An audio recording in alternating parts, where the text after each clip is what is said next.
एक बच्चा था और वो मंदिर गया। ठीक है, कहाँ गया? मंदिर। और उसकी क्या होती है, चप्पल चोरी हो जाती है।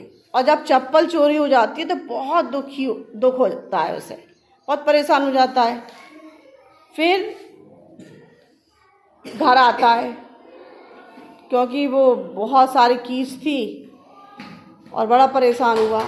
अब ऐसे ही मान के चलो आप मंदिर गए, ठीक है, और मंदिर से जैसे ही बाहर आए तो आपकी भी क्या होती है, चप्पल चोरी हो जाती है।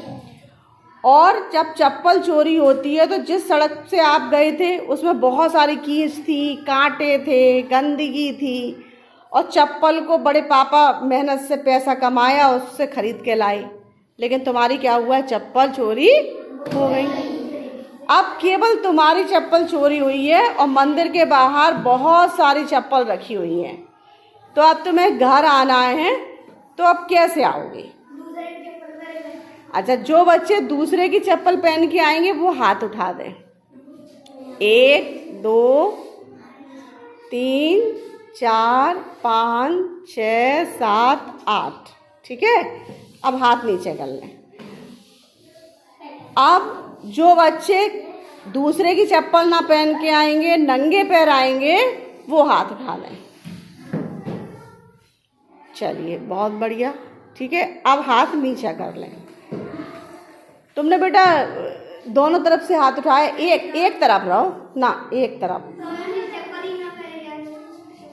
आप समझ लो बेटा, जैसे तुम्हें दुख हुआ, तुम मंदिर से बाहर आए, तुम्हारी चप्पल गायब थी, नई चप्पल थी और कोई चुरा ले गया। तो जब तुम दूसरों की लेके आओगे तो उसे दुख होगा, दुख होगा कि नहीं? तो किसी दूसरे का सामान उठाना अच्छी बात है, गलत बात? चाहे नंगे पैर आओ, चाहे कीच में से आओ, लेकिन कभी दूसरे की चीज को उठाते नहीं है। ऐसे ही है।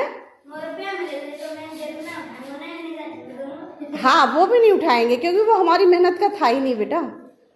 वो हम के तो कोई बात नहीं, तो उस नहीं, वो भी हमारा था ही नहीं। जो चीज हमारी नहीं है वो हम क्यों उठाएंगे? हाँ, जैसे अगर स्कूल में कोई भी चीज होती है तो वो सारी स्कूल की चीजें बच्चों के लिए होती हैं, तो वो चीजें कभी घर पे नहीं ले जाते, ठीक है। बहुत बढ़िया, ठीक है। तो ये बात हमें ध्यान रखना है, किसी की दूसरी की संपत्ति पर हमारा कोई भी अधिकार नहीं है। दूसरा एक और क्वेश्चन बताओ। आप रास्ते में जा रहे हो, कहाँ जा रहे हो आप? रास्ते में। और आपको सड़क पर 2 बहुत बड़ी बड़ी गठरी मिलती है। क्या मिलती है? एक तो बहुत सारी किताबें से भरी है और एक बहुत सारी सोने चांदी से भरी है।